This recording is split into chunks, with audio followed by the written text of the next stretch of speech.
साल 2003। राजस्थान और गुजरात की सीमा पर फैला हुआ एक वीरान इलाका। दिन में धूप से तपता और रात को सन्नाटे में डूबा हुआ। यहां से होकर गुजरती थी एक पुरानी बस रूट की सड़क। ये सड़क कई किलोमीटर तक सुनसान रेगिस्तान से होकर गुजरती थी, जहां न कोई ढाबा था, न कोई गांव। बस सिर्फ रेत के टीले, सूखे पेड़ और हवा की सीटी जैसी आवाज। इस रूट पर रात की आखिरी बस चलाता था बस ड्राइवर रमेश यादव। उम्र करीब 45 साल, लंबे कद का, चेहरे पर थकान लेकिन आंखों में सख्ती। उसके साथ कंडक्टर था भानु, उम्र में छोटा लेकिन बेहद हंसमुख। उस रात रमेश ने जयपुर से जैसलमेर की आखिरी बस पकड़ी। रात करीब 9:30 बजे। बस में सिर्फ गिने चुने यात्री थे। एक बुजुर्ग आदमी सफेद कुर्ता पायजामा में, दो कॉलेज स्टूडेंट जो आपस में धीरे धीरे बातें कर रहे थे, एक महिला जिसकी गोद में बच्चा था, और पीछे की सीट पर बैठे दो अनजान मुसाफिर जिनके चेहरे अंधेरे में साफ नहीं दिख रहे थे। बस जैसे ही शहर से बाहर निकली, अंधेरा गहराने लगा। चांद की रोशनी रेत पर हल्की हल्की चमक रही थी। हवा ठंडी थी, लेकिन सन्नाटा ऐसा कि यात्रियों की सांसें तक सुनाई दे रही थी। करीब 11 बजे बस रेगिस्तान की उस सुनसान सड़क पर पहुंच चुकी थी। चारों तरफ सिर्फ रेत और सन्नाटा। अचानक ड्राइवर रमेश ने देखा कि सड़क के बीचों बीच एक औरत खड़ी है। लंबा घूंघट, लाल चुन्नी और हाथ में एक लालटेन।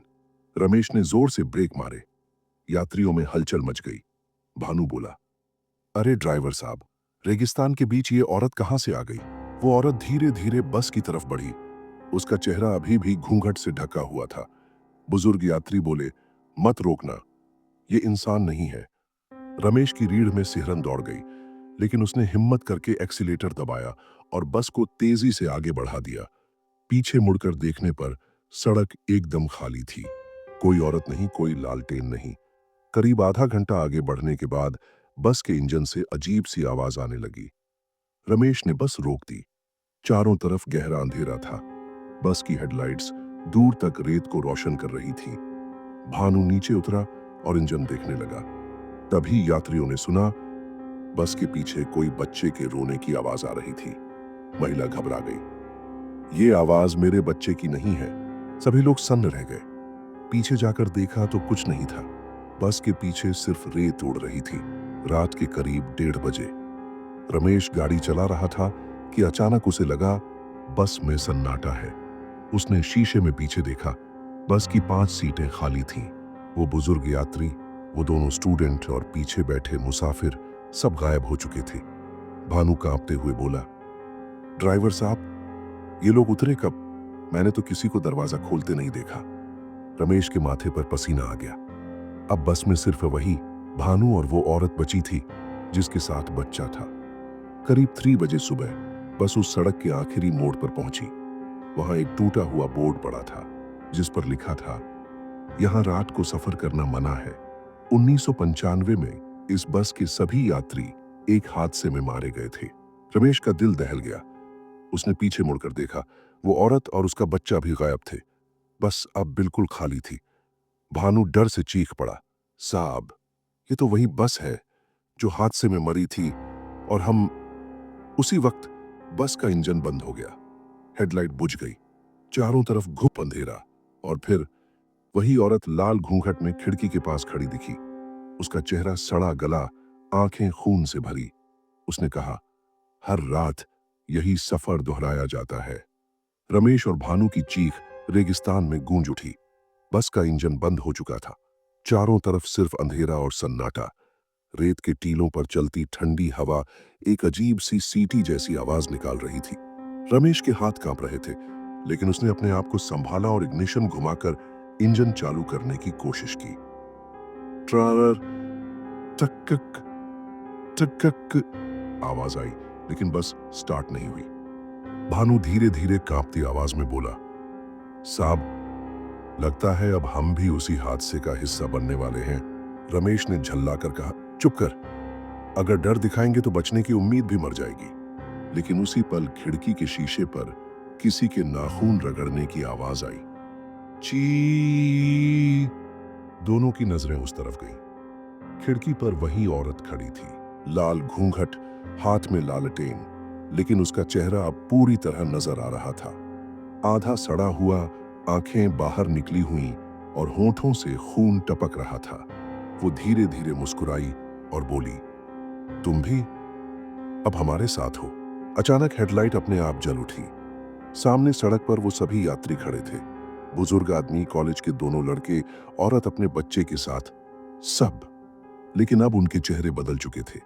आंखें खाली गड्ढों जैसी, होंठ नीले और शरीर हवा में झूलते हुए। भानु डर के मारे सीट पर गिर पड़ा।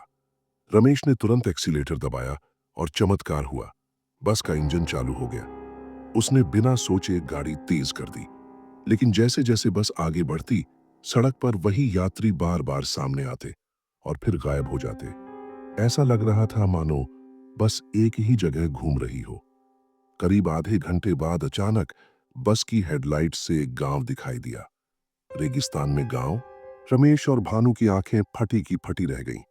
गांव की गलियां सुनसान थीं, लेकिन हर घर से हल्की पीली रोशनी झांक रही थी। भानु बोला, साहब, चलिए वहां मदद मांगते हैं। रमेश ने डरते डरते बस को गांव की ओर मोड़ दिया। बस जैसे ही गांव में दाखिल हुई, सभी घरों की लाइटें एक एक करके बुझने लगीं। अब पूरा गांव अंधेरे में डूब गया। बस बीच चौपाल में जाकर रुक गई। रमेश और भानु नीचे उतरे। चारों तरफ सिर्फ सन्नाटा। तभी अचानक ढोल की आवाज सुनाई दी। ढोल और साथ ही कुछ मंत्रोच्चारण जैसी ध्वनि। गांव के बीच में आग का अलाव जल उठा और उसमें से छायाएं निकलने लगीं।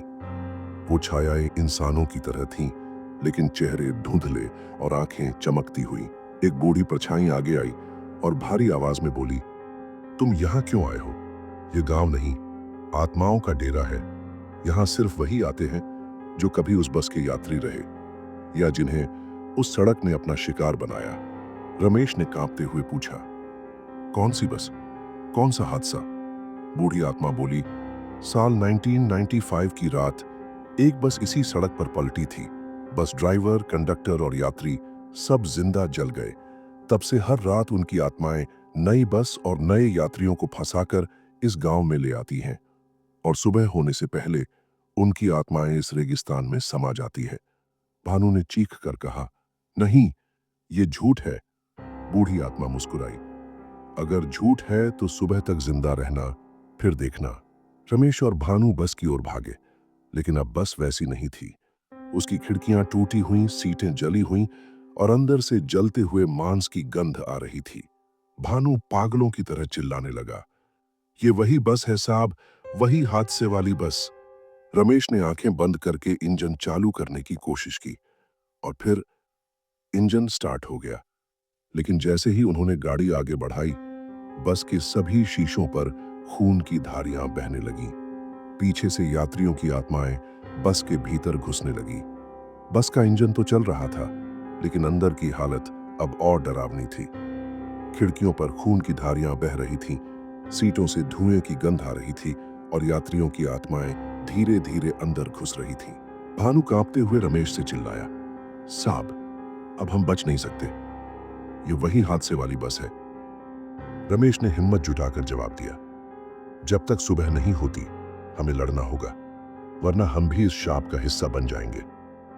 बस आगे बढ़ते ही अचानक फिर वही गांव दिखाई दिया, लेकिन इस बार गांव बीच रेगिस्तान में तैरता हुआ लग रहा था, मानो हवा में लटका हो। बस जैसे ही चौपाल में पहुंची, गांव वाले भूत फिर सामने आ गए। ढोल की आवाज, मंत्रोच्चारण और आग का अलाव जल उठा। वहीं बीच में वो लाल घूंघट वाली औरत खड़ी थी। उसका चेहरा पूरा सड़ा हुआ, आंखें खून से भरी और हाथ में वही लालटेन। वो भारी आवाज में बोली, हर रात यहां एक नई बस आती है, हर रात नए यात्री हमारे साथ हमेशा के लिए यहीं रह जाते हैं। आज तुम्हारी बारी है। रमेश ने तुरंत बस का गियर बदला और तेजी से आगे बढ़ा दिया, लेकिन सड़क बार बार वही गांव के चक्कर में लौट आती।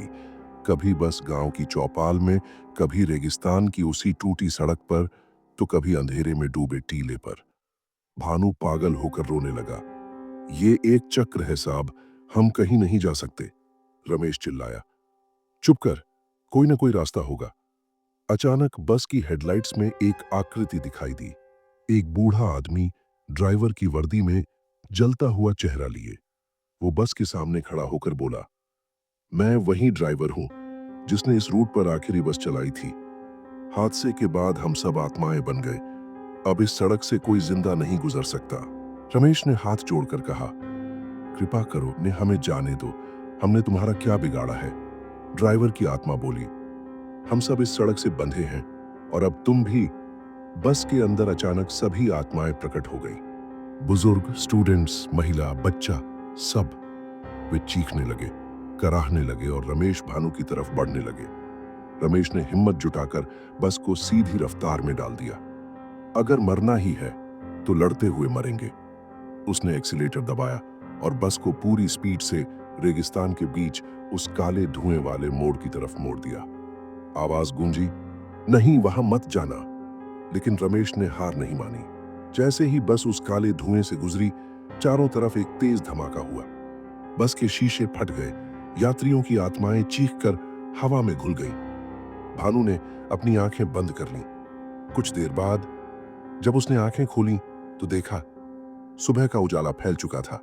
बस एक सुनसान ढाबे के बाहर खड़ी थी। ढाबे वाला चौंक कर बोला, अरे तुम लोग रात को इस सड़क से कैसे गुजर आए? यहां तो कोई जिंदा बचकर नहीं आता। रमेश और भानु ने एक दूसरे की ओर देखा। उनकी बस अब बिल्कुल ठीक थी, जैसे कुछ हुआ ही ना हो।